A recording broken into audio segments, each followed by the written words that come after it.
Today, we're going to dive into a truly beautiful story. Koshwan Singh's The Portrait of a Lady.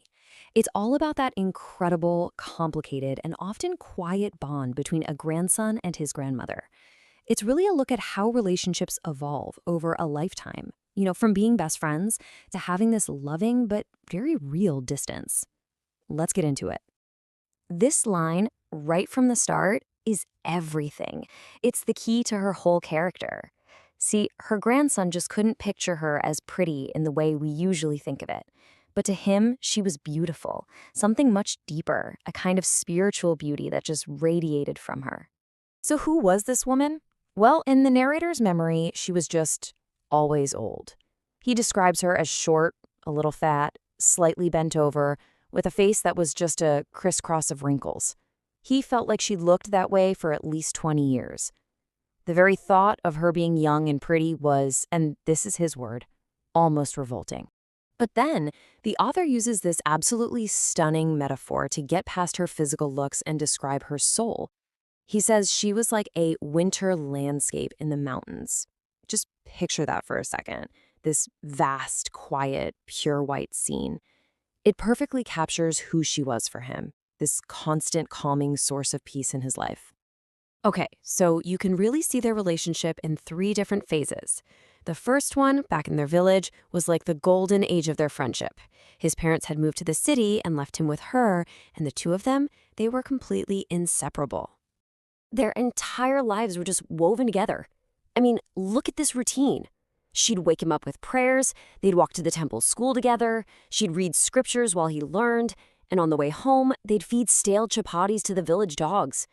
Every single moment of his day was connected to her, building this incredibly deep foundation for their bond. And then came what he calls a turning point in our friendship. His parents finally got settled in the city and sent for them. This move, this one change, was the beginning of them slowly and kind of painfully drifting apart. The city immediately created this huge gap between them, and it all centered around his new school. No more walking together, now he took a bus. No more scriptures at the temple, now it was science and English lessons. It was a world that was completely alien to her. And this new world was a huge source of unhappiness for her. For one, she couldn't help him with his homework anymore. She was also really upset that his new school didn't teach anything about God. But the absolute final straw? Music lessons. To her, music was for harlots and beggars, not for respectable people. After that, she barely spoke about it. Her silence pretty much said it all. So, as her grandson's world drifted further and further away from hers, she found new friends.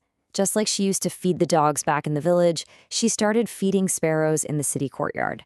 This little ritual became her new connection, a way to fill the space that her grandson was starting to leave behind. And that brings us to the final phase. This started when the author went off to university. He was given his own room, and as he puts it, the common link of friendship was snapped. That physical separation really just made the emotional distance that had been growing for years official. Her days fell into a new, solitary pattern. She spent nearly all her time at her spinning wheel, her lips always moving in a silent prayer. He says she accepted her seclusion with resignation. The one true bright spot in her day, her one moment of real connection, was that half hour in the afternoon when she'd feed her sparrows. When he got ready to leave for 5 years to study abroad, he was sure she'd be upset. But she was completely stoic. At the train station, no emotion at all, just lost in prayer. She simply kissed his forehead. He wrote that he cherished that kiss, thinking it was the very last time they'd ever touch. But surprise, that wasn't the end. He came back 5 years later, and there she was to meet him, looking exactly the same, not a day older. Her real farewell, though, would come soon after, and it happened in a way that nobody, absolutely nobody, could have seen coming. On the evening he returned, something happened that was just unheard of. For what he thinks was the very first time in his life, she did not pray. This was a massive break from the one constant that had defined her entire existence.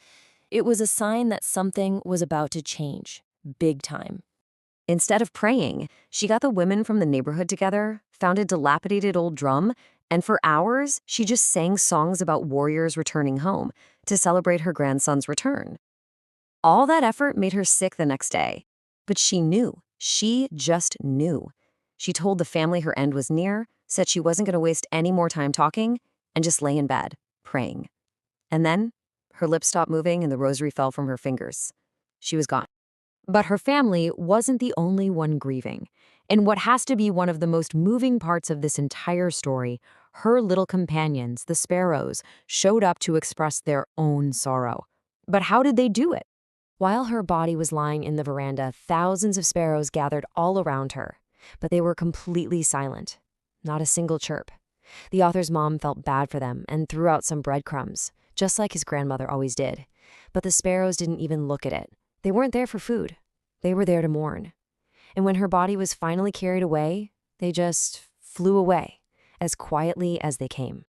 So when you step back and look at the whole story, beyond the sadness of them growing apart, what you really see is a portrait of a woman with this immense, quiet strength. And we're not talking about a loud or showy kind of strength. It was this unshakable inner core, a total firmness in what she believed, and this incredible dignity she had when facing whatever life decided to throw at her. And I mean, she lived this every day. She was absolutely solid in her beliefs about what education and religion should be. She never, ever compromised her values. She accepted her loneliness with grace, not with bitterness. And in the end, she faced death with total composure, meeting it completely on her own terms.